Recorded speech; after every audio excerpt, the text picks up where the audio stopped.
know so much about what hell looks like and feels like and how terrible it is. Much of it comes to descriptions like this. Of course, let's point out, if we haven't already done it at 3a, Dante will describe in his Inferno, that first part of the Divine Comedy, also what hell is like. And let's just say it out loud. It's not a very pleasant place, right? It is a place, notice, of doleful shades. That is to say, really sad and depressing shadows. Let's keep going. Notice line 70 on page 527. Such place eternal justice had prepared for these rebellious. Here their prison, top of page 528, ordained in utter darkness, and their portion set as far removed from God and light of heaven as from the center thrice to the utmost pole. Your footnote, in other words, at the bottom says 3 times the distance from the center of the earth, of the universe, earth, to the outermost sphere of the universe, right? Oh, how unlike the place from whence they fell. Notice the exclamation mark. In other words, let's just put it in our notes at level 1. Hell for Milton is the absence of God. Let's write it down. Hell for Milton is the absence of God. Hell for Milton is remembering some place where you once were, heaven, but now you no longer can be, hell. Hell is for Milton the place where the proud, the haughty, did you see the word obdurate? Obdurate just means proud, right? Don't tell me what to do. Go. There, he says, Milton says, the companions of his fall, the other angels who fell with him, overwhelmed with floods and whirlwinds of tempestuous fire, they're spinning in the fire. He soon discerns, and weltering by his side, one next himself in power and next in crime, long after known in Palestine and named Beelzebub. So in other words, Satan has been falling, and he finally arrives. Looks around, sees all of the demons, the angels who are now demons, swirling around in fire, and then all of a sudden he looks up and right next to him is Beelzebub, one of the famous demons in history. Of course, let's point out at level 3a, if you're familiar with Golding's famous novel, Lord of Flies, this famous novel, of course, Lord of Flies, is taken as a reference to Beelzebub in that famous scene with Simon, of course, and the pig's head. I'm back on page 528, line 82. By the way, of course, you've got a wonderful drawing, don't you, on page 528? You've got a wonderful drawing there, don't you, right, of the fallen angel. Let's take a look. To whom the archenemy, and thence in heaven called Satan, with bold words, breaking the horrid silence, thus begins. So let's point out, line 84, Satan will now begin to speak. Everything from line 1 to line 84, at level 1, let's write it down. Everything from line 1 to line 84 is Milton preparing us for the first speech of Satan. Now again, we go back to other epic poems, like our study of Beowulf. Remember, before Beowulf goes to fight against Grendel, remember, he has to have that conversation with Hrothgar where he says, hey, it's my duty to come and help you out. Would you please let me fight against Grendel and do it without weapons? Remember all of that? That's the speech, remember? And we said epics are obviously really important because of the speeches. Here comes our first speech. Notice, it's not a speech given by God. It's a speech given by Satan. What will Satan say? Now he's been thrown out of hell, and now he is going to speak for the first time. Notice, page 528. If thou beest he, but oh how fallen, how changed from him who in the happy realms of light, clothed with transcendent brightness, didst outshine myriads though bright. If he whom mutual league, united thoughts and counsels, equal hope and hazard in the glorious enterprise, joined with me once, now misery hath joined in equal ruin. Into what pit thou seest, from what height fallen, so much the stronger proved he with his thunder.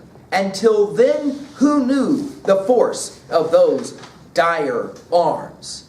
Yet not for those, nor what the potent victor in his rage can else inflict, do I repent or change. Though changed in outward luster, that fixed mind and high disdain from sense of injured merit, that with the mightiest raised me to contend, and to the fierce Contention brought along innumerable force of spirits armed that durst dislike his reign, and me preferring his utmost power with adverse power opposed in dubious battle on the plains of heaven, and shook his throne. Whoa, that is all one sentence. Go back and study your punctuation. One sentence where, what does he say? Hey, we did battle in heaven against Almighty God, and we were thrown out of heaven. Now, the argument Satan is going to make, and it's a funny one, it's an ironic one, is that we were kind of fooled.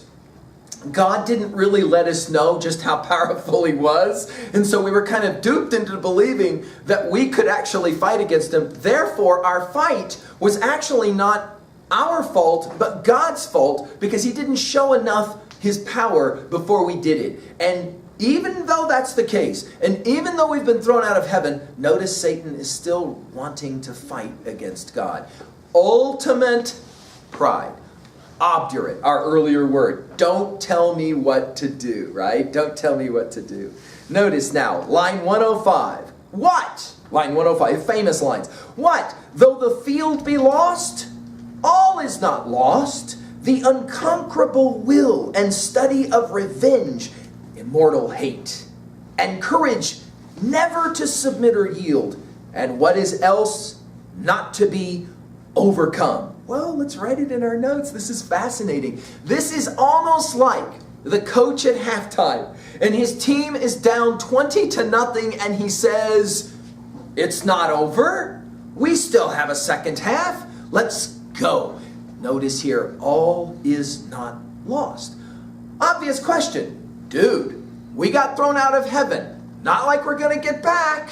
What do you mean all is not lost? What else is there left to do? Of course, we're getting set up, aren't we? Satan is going to have a plan. His plan will be simple. I hear God has created a new creation, and a man and a woman, and placed them in a garden called Eden. I've got a plan. I think I can sneak in there and I can fool them, and when they fall, we will have defeated God. You can kind of see the background to the story unfolding now. Notice we'll continue. Line 110. That glory never shall his wrath or might extort from me. In other words, he says, I will never, ever bow down before God. To bow and sue for grace with suppliant knee, bent knee, and defy his power, who from the terror of this arm so late doubted his empire, that were low indeed. That were an ignominy and shame beneath this downfall. In other words, he says, hey, it's one thing to fight and lose. It's another thing to actually bend your knee in front of God, the victor.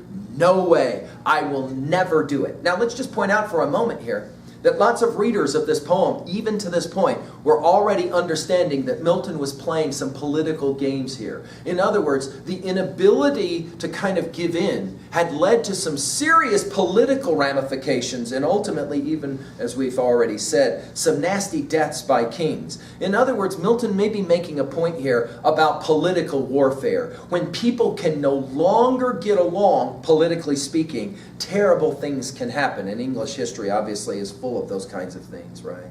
Since by fate, notice he says, the strength of gods and this inferior substance cannot fail, since through experience of this great event in arms, not worse, in foresight much advanced, we may with more successful hope resolve to wage by force or guile eternal war irreconcilable to our grand foe, who now triumphs, and in the excess of joy, sole reigning, holds the tyranny of heaven. Notice what he says. God is perfect, perfectly set up for a fight. He is so proud now because he's defeated us. He will never see us coming.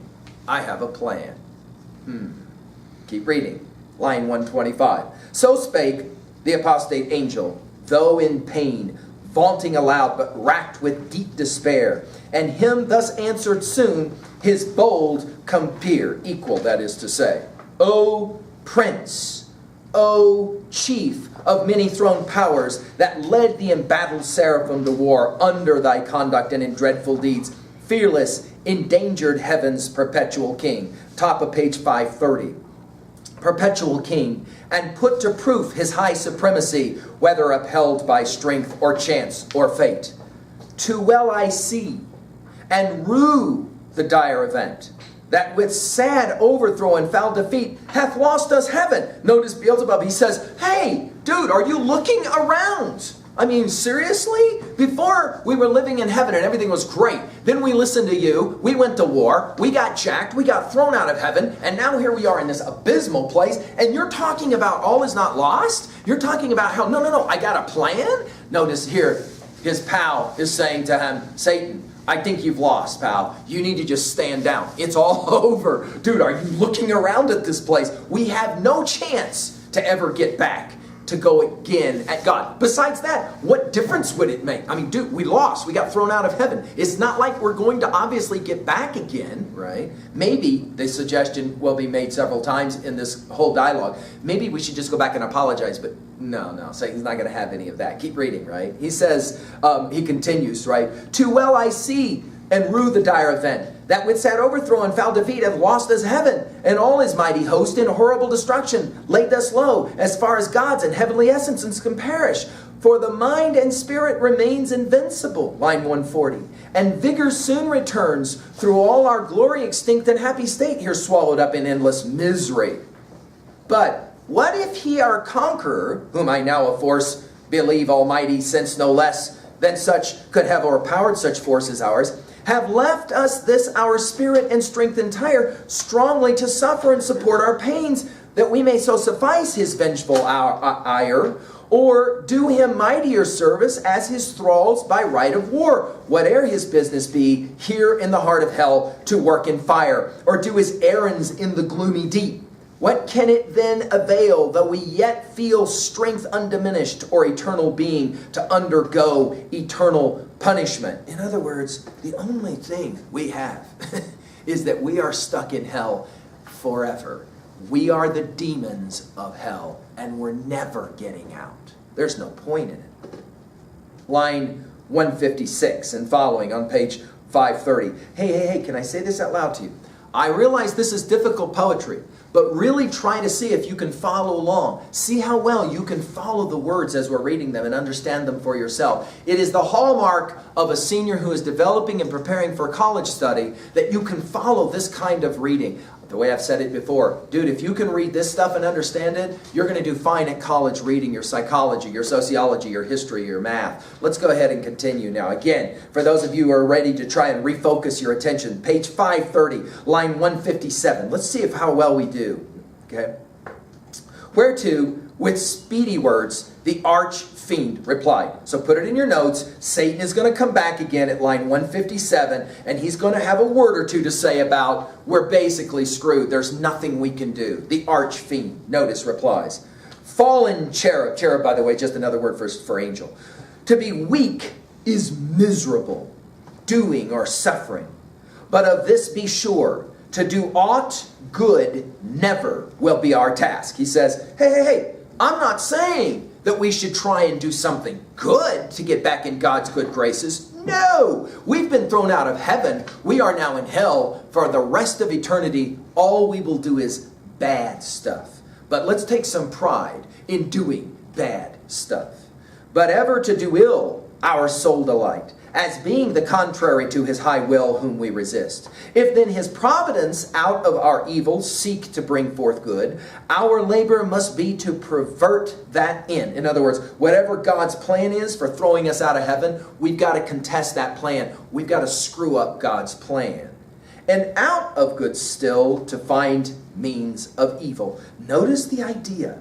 Satan says, we can do things that look like good, but they will always be evil. Now, of course, this personification of Satan is going to have prodigious influence in the history of literature. At 3a, really quickly, obviously you'll put there Goethe's Faust and Mephistopheles. When Mephistopheles comes to Faust and says, I got a deal for you, and Mephistopheles says, all you got to do is sell your soul to me. That's that famous sell your soul to the devil thing. It's going to look like a good idea until it's not. Out of good can come always evil, right? In other words, let's just put it in our notes this way. Milton is drawing us a Satan who is forever going to be the great twist artist. He twists everything. Notice how good he is with words. He's really good at talking. He can talk and convince people to do things they normally wouldn't want to do, right? Let's keep going. Which oft times may succeed, this finding evil out of good, so as perhaps shall grieve him if I fail not, and disturb, top of page 531, his inmost counsels from their destined aim. In other words, I'm going to do everything I can to defeat the plans of God. Read with me. I'm on page 531, top of the page. But see, the angry victor hath recalled his ministers of vengeance and pursuit back to the gates of heaven, the angels that have defeated them. The sulphurous hail shot after us in storm, overblown hath laid the fiery surge that from the precipice of heaven received us falling, and the thunder, winged with red lightning and impetuous rage, line 175, perhaps hath spent his shafts, and ceases now to bellow through the vast and boundless deep. In other words, God may have run out of arrows. It's possible. It's possible. He says all this fire that came down is from heaven, but hey, maybe God has a weakness. Let's try and find that weakness. To bellow through the vast and boundless deep. Let us not slip the occasion, whether scorn or satiate fury, yield it from our foe. Seest thou yon dreary plain, line 180, forlorn and wild, the seat of desolation, void of light, save what the glimmering of these livid flames casts, pale and dreadful. In other words, he says, hey, look out. Look out. It's like where we live, the Badlands. And he says, see this? It just looks like total desert. He goes, I got a plan. I'm going to turn that desert into something grand. Watch this. Thither, let us tend from off the tossing of these fiery waves, their rest, if any rest can harbor there, and reassembling our afflicted powers, consult how we may henceforth most offend our enemy, our own loss how repair, how overcome this dire calamity, what reinforcement we may gain from hope, if not what resolution from despair. Notice the beautiful poetry as well. He says, hey, don't give up on me. We got together and went against God. We lost. We got thrown out. And all this fire that's falling down on us. We're laying on a bed of fire. But beyond the bed of fire, there is this land, this desert-like land. Let's go over there. Let's get all of our troops together. And let's figure out next how we're going to go back to fight against God. I have a plan. Thus, we're on page 538, line 193. Thus, Satan talking to his nearest mate, with head uplift above the wave and eyes that sparkling blazed. Notice the eyes are blazing. Some of you are going to say at 3A, all the movies where demons, evil things happen, they always seem to have red eyes. What is up with that? Of course, Milton is playing the game here. For those of you who play video games, so many of the villains and bad guys in video games are drawn directly from Milton's portrayal of Satan here, right? Let's keep going. Notice he says, his other parts beside, prone on the flood, extended long and large, lay floating many a rude and bulk as huge as whom the fables name of monstrous size, Titanian or earthborn that warred on Jove, Barbarios or Typhon whom the den by ancient Tarsus held, or that sea beast Leviathan which God of all his works created huges that swim the ocean stream. Milton's showing off a little bit here, calling an illusion, referencing all of the different kinds of monsters from classical literature. Two things about Satan. He is huge, larger than any animal you could ever imagine. Snake, kind of dragon-like figure, coiled up on the fires. And then secondly, he has these amazing eyes that are horrifying, right? By the way, notice on page 531, let's just pay attention to the world literature connection for just a moment. We'll step out of Paradise Lost and let's just read this. Notice, reinventing the epic. When writing Paradise Lost, Milton was deeply influenced by classical epics, Homer's The Iliad, the Odyssey, as well as Virgil's Aeneid, Ovid's Metamorphoses. He had read them in the original Greek and Latin and had immersed himself in the ideas and traditions of the ancient world.